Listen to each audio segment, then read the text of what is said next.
नमस्कार। Rajsamand transport association और marble व्यापार की तनातनी एक बार फिर से सुर्खियों में है। कल राजसमंद मार्बल एसोसिएशन ने बंद का आह्वान किया और पूरी तरह से हड़ताल पर चले गए। बीच में भी राजसमंद ट्रांसपोर्ट एसोसिएशन और मार्बल व्यवसाय के बीच में कुछ विवाद हुआ था, जिसका बाद में हल निकाल लिया गया था, मगर एक बार पुनः ये मामला सुर्खियों में है। क्या कहते हैं राजसमंद ट्रांसपोर्ट एसोसिएशन के अध्यक्ष, सुनिए सीधा सीधा उन्हीं को। हमारे राजसमंद ट्रक एसोसिएशन का मैं अध्यक्ष प्रदीप पालीवाल। हमारे एसोसिएशन पर गेंगसा एसोसिएशन द्वारा और मार्बल व्यवसायियों द्वारा जो मुकदमा दर्ज करवाया हुआ है, उनके खिलाफ़ कार्रवाई के लिए हमने एप्लीकेशन दी है, मगर उस पर कोई सुनवाई नहीं हो रही। हमने बार बार उस पर पहले भी हमारे एक बार मुकदमा हो चुका है।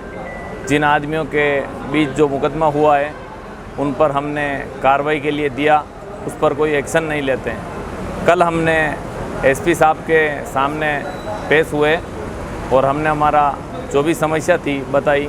उसमें मुख्य समस्या ये थी कि एक सप्लायर छोटी सी बात पर हमारे पर मुकदमा लगाकर, झूठे विवाद का मुकदमा लगाकर हमारे को यूनियन को दबाव बनाता है। दूसरी बात, जिस समय यूनियन का हमारा मुकदमा लगवाया गया उस समय हमारे कोई भी 3-4 जने जो भी मौजूद थे वहाँ पे नहीं थे, कहीं बाहर ही थे, मगर फिर भी उन्होंने हमारे पर झूठे मुकदमे FIR करवा दिया। दूसरी बात, मार्बल व्यवसायों द्वारा हमारे को बार बार परेशान करते हैं कि मार्केट भाड़ा ओपन करो, जबकि हमने भाड़ा भी मार्केट का ओपन कर दिया है। हमने उनकी पूरी जो कार्यकारिणी थी उनको बिठाकर 2 बार हमने उनका जो भी सुनवाई करनी थी हमने कर ली, और हमने उनको कोई परेशानी जैसा, कोई वाद विवाद जैसा, कोई लड़ाई झगड़े जैसा कोई शब्द या उनके साथ में कोई मारपीट वगैरह ऐसा हमने कोई नहीं किया था। जबकि उन्होंने मुकदमे के अंदर ज़बरदस्ती प्रेशर डाल के हमारे आदमियों पर ज़बरदस्ती झूठे मुकदमा लगवाते हैं कि आपकी गाड़ी रुकवाई थी, आपने हमारी गाड़ी को यार्ड में खड़ी करवाई थी। ऐसा कुछ नहीं है। गाड़ी को हमने रोका था और सिर्फ पूछताछ करके उसको रवाना कर दिया था। हमारी यूनियन के अंदर दूसरा, तो जो भी समस्या लोकल गाड़ियों को प्रायोरिटी दी जाती है।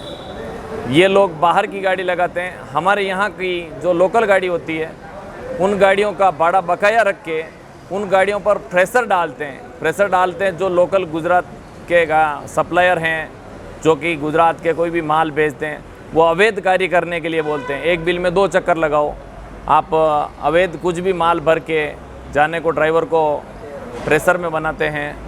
ऐसे बहुत सारे मामले हैं जिनकी समस्या के लिए हमने हड़ताल की है। मुख्य उद्देश्य हमारा यही है कि जो फर्जी मुकदमे लगवाएं उन पर हमारे ऊपर जो भी मुकदमे लगाए खिलाफ कार्रवाई की है, उन पर कुछ एक्शन लेकर इनको कड़ी झूठे मुकदमों को साबित किया जाए कि भाई हम झूठे हैं या उन्होंने मुकदमे जो लगाए वो झूठे हैं। तो ये थे ट्रांसपोर्ट एसोसिएशन के अध्यक्ष प्रदीप पालीवाल, जिन्होंने अपनी बात कही। बात कुछ गांवों से भी और आई है, कुछ तकलीफें आई है। एक जो वीडियो अभी स्क्रीन पर देख रहे हैं, ये भेजा है हमको किशन जी भाटोली ने। इस वीडियो के माध्यम से आप समझ पा रहे हैं कि किस प्रकार से सुअर खेतों में खड़ी फसल को ख़राब कर रहे हैं। ऐसा ही कुछ दृश्य हमको थोड़े दिनों पहले मोहन जी गायरी नमाणा वालों ने भी भेजे थे। हालांकि उनका पुनः मैसेज आया है कि अभी भी उस पर कोई समाधान नहीं हुआ है, और ये नए दृश्य हमको भाटोली से आए हैं हमारे पास। तो इस पर थोड़ा सा जिम्मेदारों को एक विचारणीय विषय है, क्योंकि किसान बड़ी मेहनत करते हैं, बहुत ज़्यादा मेहनत करते हैं, और उसके बाद अगर इस प्रकार की स्थितियाँ पैदा होती है, उनकी फसलों को इस प्रकार से खराबी होती है, तो ये हमें से हर एक के लिए चिंता का विषय है। इस पर बड़ी त्वरित प्रभाव से ध्यान देना बहुत आवश्यक है।